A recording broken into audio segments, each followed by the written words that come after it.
Hey, welcome back to Mobility Project. A few things on my mind tonight. First and foremost, happy 4th of July. This MobilityWOD is dedicated to all my brothers and sisters doing sketchy jobs in sketchy places. You guys know who you are. We're talking about the supple leopards out there. Love you guys. All right, out of the way. Recent post on a good website, great thinker about all things fitness and nutrition related. It's kind of talking about the role of stretching. And one of the things I want to be clear about is that when we usually do the MobilityWOD, we talk about kind of tissue recovery. We're thinking about mobility as a tool to improve position only, and we pretty much deprioritize stretching or prioritize stretching behind joint mobility, tissue stiffness, some of the other issues, motor control, for example. And we usually kind of put the contract, relax later. It's important to note that, of course, good warm-up, and we should probably do an ultimate piece about dynamic warm-up in the next week, we will, really is the way we warm up all our athletes. We spend very little time doing dynamic stretching, contract, relax stretching, or kind of end-range static stretching before we work out. Usually we save that stuff to our kind of afterwards if we're finding an athlete's having tissue restriction.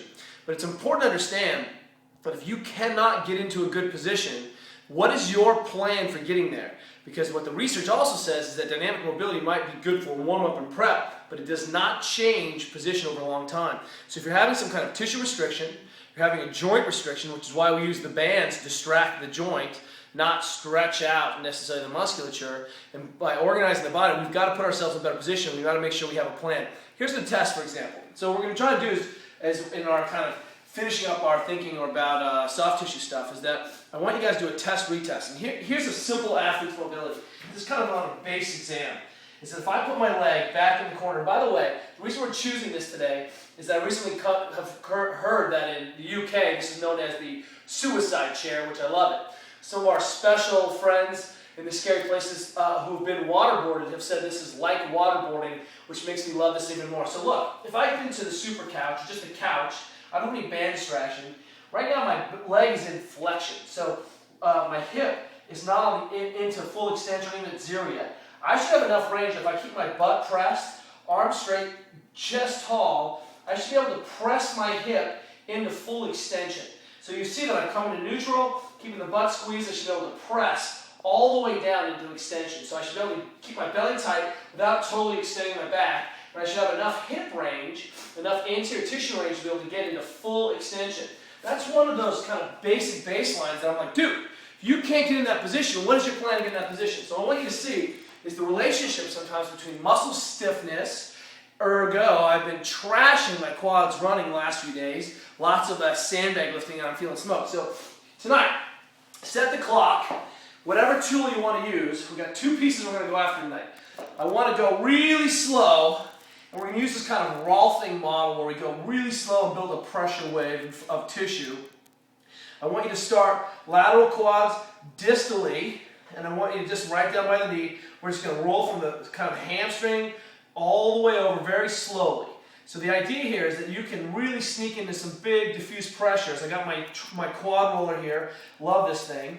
Really, really, really slowly find a spot. I'm going to just give it enough time to sink in. This is qualitative, so I'm going to maybe set the clock 10 minutes aside. This can be done with a rolling pin. This can be done with a wine bottle. This can be done with a beer can full of ice cold B-, my Hawaii brothers and sisters. I see you out there. The idea is I need to find something and go really slowly, just let that tissue yield, and all of a sudden up and through that restriction, I'm just building a pressure wave. The tissue will tell me how fast to go. Don't go any faster than that. All of a sudden that's gone, that restriction's gone, I got more pressure, I'm rolling over, and it may take me a very slow amount of time to get all the way across. So I'm just going to set the clock on that until I can just basically roll out a segment. This is literally how fast I can go. If you're going faster than that, you're not catching. Then, after this, whatever, I want you to retest and see how much easier it is, how much that soft tissue restriction changed, bam, that position. Look at, man, that made it easier for me. I'm a lot less tight. I want you to drive that relationship between position and soft tissue work. Test, retest with your squat. And man, that's so much better. Time under tension is what matters, right? You've got to be thinking, man, if you are stiff, dynamic warm-up movement may not do it enough for you. You may have to recover your tissue. Second piece, playing bocce ball with the family in the backyard. This thing's big and massive. I want you to go ahead and high butt, and you'll notice that what's great about it, I have a little bit of hip flexion here, which is most athletic experience. Very little actual athletic experience happens with deep, deep squatting. And so most of it's happening in slight running, kind of slight flexion. I'm going to start right up by my coccyx, kind of high on my coccyx, right on my sacrum. And I'm just going to go laterally and try to unpeel my glutes from the high part of the hip bones there, working my sideways. Now the tendency, again, is to go really fast, but you're going to miss all the nuances. So I want you to go really slow, maybe bigger than your lacrosse ball, and just take your time rolling across there. Let that tissue yield in front of you, okay? As in kneel before Zog. That was a Superman reference, okay? So just hang out, go really slow, and just, again, when you find a tricky spot, especially in this lateral hip, you kind of start coming into your other glutes, you're going to just be like, what is that?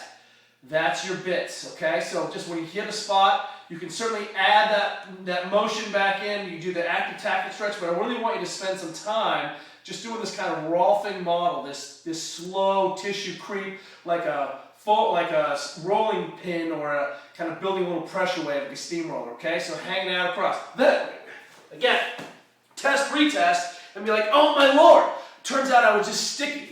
Oftentimes in our seminars, we'll just blow someone's quads open just by shaking them, and then it's that kind of stuck down stuff that causes the free nerve endings to be entrapped, it causes all that pain signaling.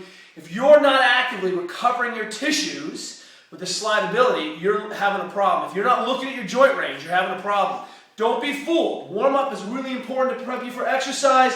Can you get into the position? That's what we're talking about. Don't run around all broken. Happy 4th of July.